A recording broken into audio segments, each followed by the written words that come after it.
Assalamualaikum warahmatullahi wabarakatuh. Selamat pagi semuanya. Gimana kabar kalian hari ini? Semoga kabar kalian sehat selalu dan tetap semangat ya dalam mengikuti pembelajaran kali ini. Nah, pembelajaran kali ini kita masih melakukannya secara daring ya, karena mengingat kondisi yang masih belum membaik. Namun kalian harus tetap semangat ya, walaupun pembelajaran dilakukan secara daring. Nah, alangkah lebih baiknya sebelum kita memulai pembelajaran, kita berdoa terlebih dahulu ya, menurut kepercayaan kalian masing-masing. Nah, pada minggu lalu kita telah mempelajari materi terkait volume kubus dan balok. Pada hari ini kita akan melanjutkan terkait dengan volume bangunan ruang sisi datar, yaitu hari ini kita akan membahas tentang volume prisma dan limas. Nah, tujuan kita mempelajari ini yaitu agar kalian dapat menghitung volume dari bangun ruang prisma dan limas. Nah, sekarang kalian perhatikan ya gambar-gambar yang akan muncul pada gambar-gambar berikut ini. Nah, di sini terdapat beberapa macam-macam prisma dan macam-macam limas. Kalian simak ya.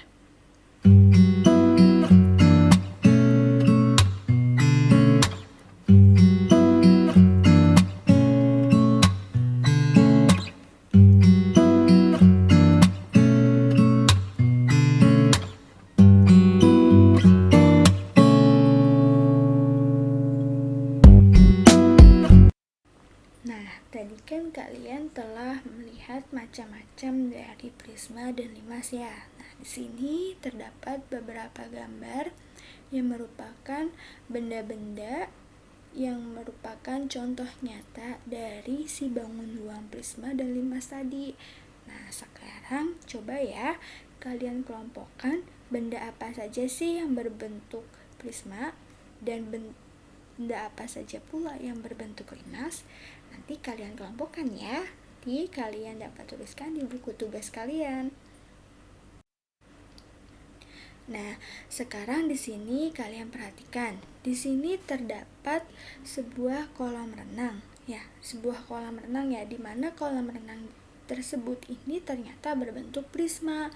Nah, banyak air dalam kolam tersebut menunjukkan volume dari si bangun ruang tersebut. Jadi nih, banyak air yang ada di dalam kolam ini tuh menunjukkan volume dari si bangun ruang prisma. Nah, sekarang pertanyaannya, bagaimana sih cara kita mengetahui banyaknya air yang ada dalam kolam renang ini?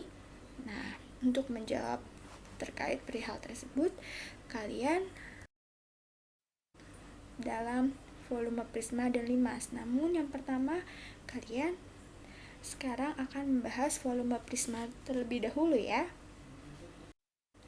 Nah, sekarang kita amati balok tersebut. Nah, di sini terdapat balok PQRSTUVW.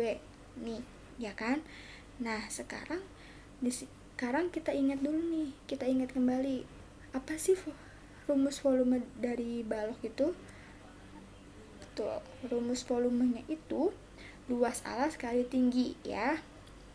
Luas alas kali tinggi. Nah, sekarang kita anggap bahwa alasnya itu PQRS ya, dan tingginya itu sebagai VR, maka dapat kita tulis sebagai berikut. Nah, di sini luas alasnya tadi, alas dalam balok tersebut kita anggap PQRS dan tingginya VR, maka dapat kita tulis sebagai berikut. Nah, sekarang kalian perhatikan pada gambar yang A ini. Nah, di sini PQ itu kita misalkan sebagai P atau panjangnya. Nah, kemudian QR itu kita angkat sebagai lebarnya, ya kan? Nah, luas PQRS itu kan berarti PQ dikalikan dengan QR. Maka dapat kita tulis pula sebagai berikut. Nah, karena PQ itu kita anggap sebagai panjang dan QR itu kita anggap sebagai lebar, maka kita dapat menuliskan sebagai berikut: P kali L kali T. Nah, maka seperti kita tahu pada sebelumnya, volume dari balok tersebut adalah P kali L kali T. Oke. Nah, selanjutnya di sini kan kita ingin mencari tentang volume prisma. Ya, sekarang balok PQRS TUVW ini ingin kita bagi nih menjadi dua bagian. Nah, nanti terbaginya menjadi dua bagian seperti pada gambar B dan gambar C nih. Setelah kita bagi menjadi dua bagian, ya kan, itu terbentuk sebuah prisma segitiga yang tergambar pada bagian B dan C. Nah, prisma tersebut itu memiliki ukuran setengahnya dari si balok PQRS TUVW ini. Maka dapat kita tulis bahwa volume prisma dari ini, kita ambil salah satu ya. Kita ambil misalnya pada bagian B, berarti prisma PQS TUW ya. Nah, volume prisma itu dapat kita tuliskan sebagai berikut, yaitu setengah dikali volume balok PQRS TUVW. Nah, selanjutnya tadi kan kita telah tahu ya, kalau volume balok itu rumusnya panjang kali lebar kali tinggi. Nah, yaudah, kita sekarang mengganti volume balok ini dengan ini, yaitu panjang kali lebar kali tinggi. Nah, sekarang kita gunakan sifat asosiatif ya. Kita gunakan asosiatif untuk P kali L ini. Ya kan? Untuk P kali L ini. Nah, maka tadi kan P kali L itu kan ini alasnya ya. Nah, sekarang kita lihat nih, di sini kan alasnya itu PQS. Berarti di sini kalau untuk segitiga berarti alas kali tinggi. Nah, di sini alas itu sebagai P dan tingginya sebagai L, maka dapat kita tulis sebagai berikut. Ya, jadi dapat disimpulkan bahwa volume prisma itu adalah luas alas kali tinggi, atau dapat kita singkat juga sebagai berikut.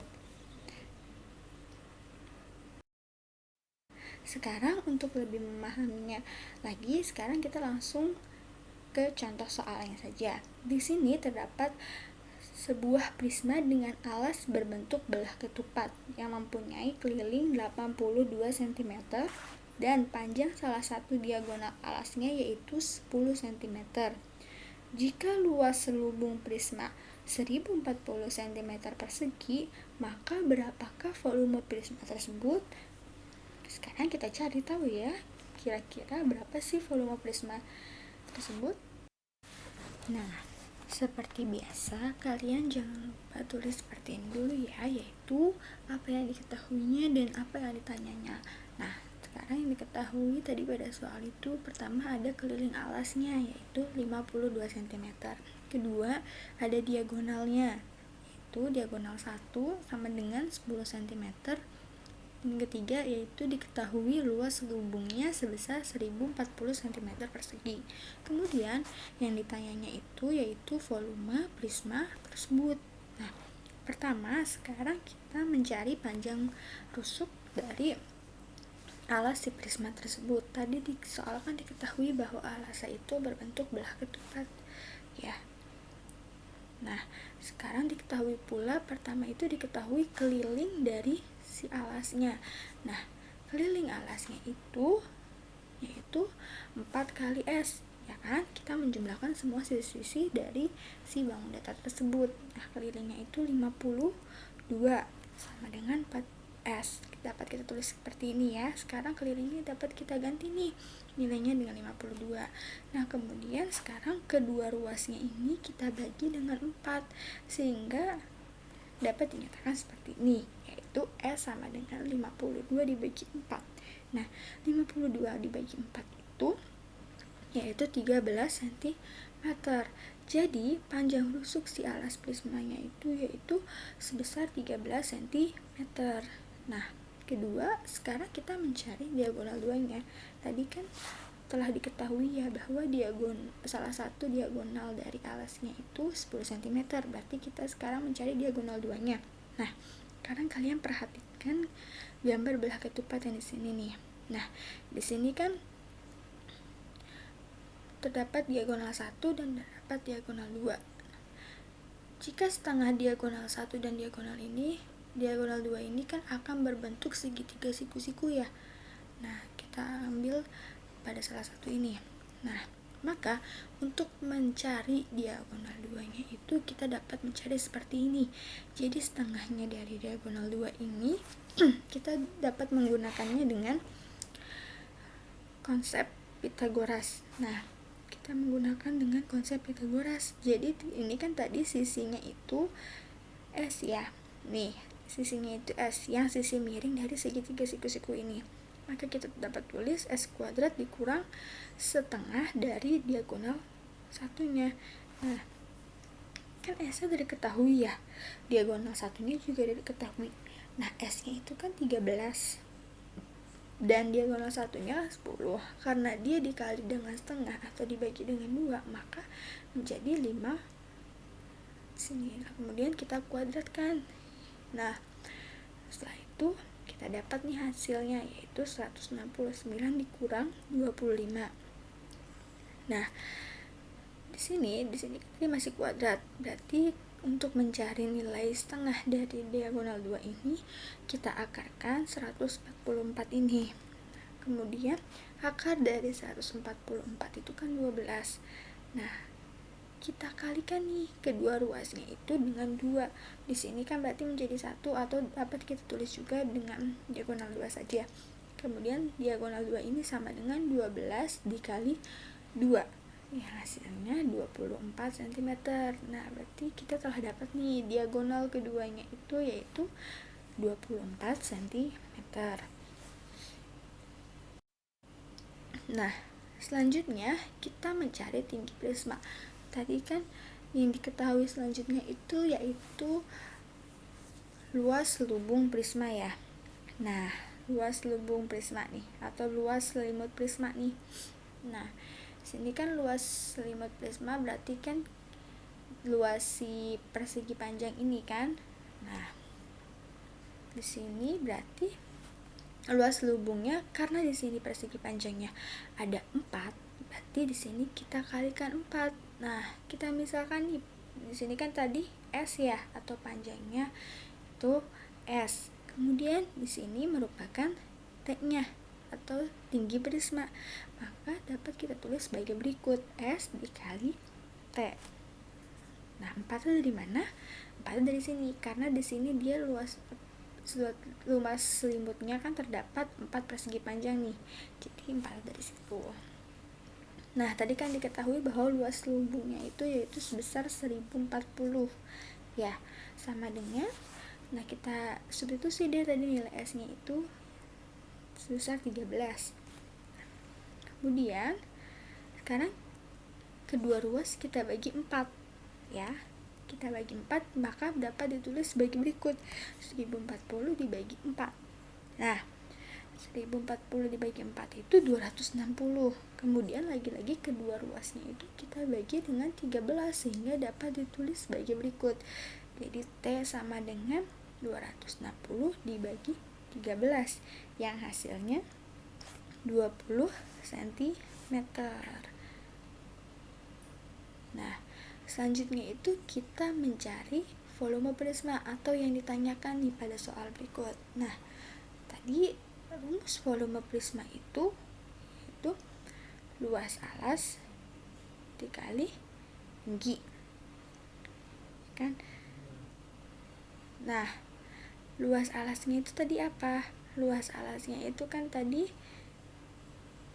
si belah ketupat ya. Nah, rumus dari luas belah ketupat itu yaitu setengah kali diagonal 1 dikali diagonal 2, dan tingginya itu kita misalkan sebagai T, maka dapat kita tulis sebagai berikut.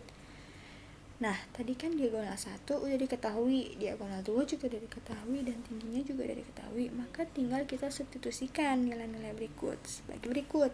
Diagonal 1 10, diagonal 2 24, T-nya 20. Nah, di sini 10-nya itu kita bagi dengan 2. Nah, hasilnya berarti nanti menjadi 5 dikali 24 dikali 20. Berarti volume prisma tersebut yaitu sebesar 2400 cm3. Nah, Seperti itu ya. Nah, selanjutnya kita akan membahas tentang volume limas. Nah, sekarang kalian perhatikan kubus ABCD FGH ini. Nah, di sini kubus tersebut kita potong dengan rusuk, di mana rusuk itu berupa diagonal ruang. Nah, sekarang setelah kubus ini kita potong nih jadi 6 bagian, ternyata kita peroleh sebanyak 6 bagian bangun ruang limas. Nah, sehingga dapat dikatakan nih ya, dapat dikatakan bahwa volume satu kubus ABCDFGH ini itu sama dengan volume 6 buah limas di sini setelah kita beri nama yaitu TABCD ya, atau dapat kita nyatakan pula sebagai berikut, yaitu volume limas TABCD itu sama dengan 1/6 nya volume kubus ABCD FGH. Nah, sekarang tadi kan telah kita ketahui ya bahwa volume limas itu 1/6 kali volume kubus si ABCDFGH ini. Nah, kalian ingat-ingat lagi, volume kubus itu rumusnya apa? Yaitu luas alas dikali tinggi kan? Nah, sekarang kalian lihat dengan kubus ini ya, yang kubus pertama ini. Di sini kan alasnya itu AB, ya kan? ABCD nih alasnya nih, berarti luas alasnya kan berarti AB dikali BC ya, 2A dikali 2A. Nah, tingginya itu yang ini CG, yaitu 2A. Nah, kemudian kita gunakan nih sifat asosiatif. Jadi 2A ini dalam kurung. Nah, di sini 2A yang di luar ini kita bagi dengan 6 ini ya. Nah, sekarang sehingga hasilnya 1/3 dikali 2A dikali 2A kali A. Karena ini tadi kan sama-sama kita bagi 2 nih. Kita coret nih yang 2A dengan 6 ini. Nah, sehingga diperoleh seperti ini kan. Nah, kalian ingat tadi kan 2A dikali 2A itu sebagai alasnya. Nah, A-nya itu sebagai tinggi. Kenapa? Atau dengan mudahnya lagi sekarang kita buat simpel aja. Di sini kan dia limasnya ini setengahnya dari kubus ini kan. Nah, berarti 2A ini bisa kita bagi 2. Jadi tingginya itu menjadi A. Gitu. Nah, pertama tadi ini kita bagikan, kita bagi dengan 2, atau kalau kalian hanya perhatikan dari gambar ini kan setengahnya nih. Karena dia tadi kan kalau ke atas juga 2A, karena setengahnya berarti menjadi A. Nah, sehingga dapat kita simpulkan bahwa volume limas itu 1/3 kali luas alas kali tinggi, atau dapat kita persingkat sebagai berikut. Untuk lebih memahaminya lagi, sekarang kita langsung ke contoh soalnya aja ya. Nah, di sini perhatikan, di sini terdapat limas TABCD, di mana alasnya itu berbentuk persegi. Nah, keliling alas limas tersebut 72 cm dan panjang TP-nya atau panjang TP itu sebesar 15 cm. Nah, maka volume limas tersebut adalah, sekarang seperti biasa kita tulis apa yang diketahui dan apa yang ditanyanya. Yang diketahuinya itu kan tadi keliling alasnya, yaitu 72 cm dan panjang TP-nya 15 cm. Kemudian yang ditanya yaitu volume limas. Nah, karena yang pertama kita cari dulu rusuk dari alas limas itu. Ya, panjang rusuk dari alas limas itu dengan menggunakan keliling alas, ya kan? Keliling alasnya yaitu 4 kali S. Sekarang kita ganti nilai K ini menjadi 72 sehingga dapat kita tulis sebagai berikut. Nah, kemudian sekarang kedua ruas kita bagi dengan 4 sehingga dapat ditulis sebagai berikut, menjadi 72 bagi 4 sama dengan 18 cm. Nah, sehingga panjang rusuk alas limas tersebut 18 cm, di mana panjang rusuknya itu ada AB, BC, CD, dan DA. Itu semuanya 18 cm. Nah, kemudian sekarang kita cari tinggi limasnya. Nah, tadi kan gambarnya seperti ini ya. Nah, diketahui TP kan, kita akan membuat sebuah segitiga nih. Nah, nanti akan membentuk segitiga TOP, segitiga siku TOP, siku di O. Kemudian tadi kan TP-nya udah diketahui, OP-nya juga udah diketahui. Nilai OP itu setengahnya dari nilai AB ya. Berarti untuk mencari TO, lagi-lagi kita gunakan teorema Pythagoras, yaitu TO kuadrat sama dengan TP kuadrat dikurang AB bagi 2 kuadrat ya. Jadi nilai OP itu kan sama dengan AB dibagi 2 atau setengahnya AB. Nah, sekarang tinggal kita substitusi aja nilainya. TP-nya 15 dan AB-nya itu kan tadi 18. 18 dibagi 2 9, sehingga dapat kita tulis sebagai berikut. Nah, hasil dari kuadrat masing-masing tersebut yaitu 225 dikurang 81 ya. Nah, didapatkan nih akar dari 144 atau hasil pengurangan ini yaitu 12 cm. Jadi telah kita ketahui tinggi limas tersebut yaitu 12 cm. Nah, selanjutnya kita akan mencari apa yang ditanyakan oleh soal tersebut, yaitu mencari volume limas. Nah, volume limas itu sama dengan sepertiga kali luas alas kali tinggi. Ingat, luas alasnya itu berbentuk persegi, berarti kan sisi dikali sisi ya. Nah, sisinya itu tadi kan AB dikali BC. Nah, ya kan, tingginya itu TO. Sekarang kita tulis di sini sepertiga, tadi kan sisi masing-masing rusuk alas limas tersebut dari diketahui yaitu 18 kan. Nah, dapat kita tulis sebagai berikut. Nah, sekarang kita bagi 3 ya kan, kita bagi 3 menjadi berikut. Nah, sehingga didapat nilai dari volume limas tersebut yaitu sebesar 1296 cm kubik. Nah, sekian pembelajaran untuk kali ini terkait dengan volume prisma dan limas. Nah, semoga apa yang telah saya sampaikan dapat kalian pahami ya kan, dan semoga apa yang kita pelajari pada hari ini dapat bermanfaat untuk kalian di kemudian hari dan dapat bermanfaat juga untuk orang lain. Nah, kurang lebihnya mohon maaf. Assalamualaikum warahmatullahi wabarakatuh.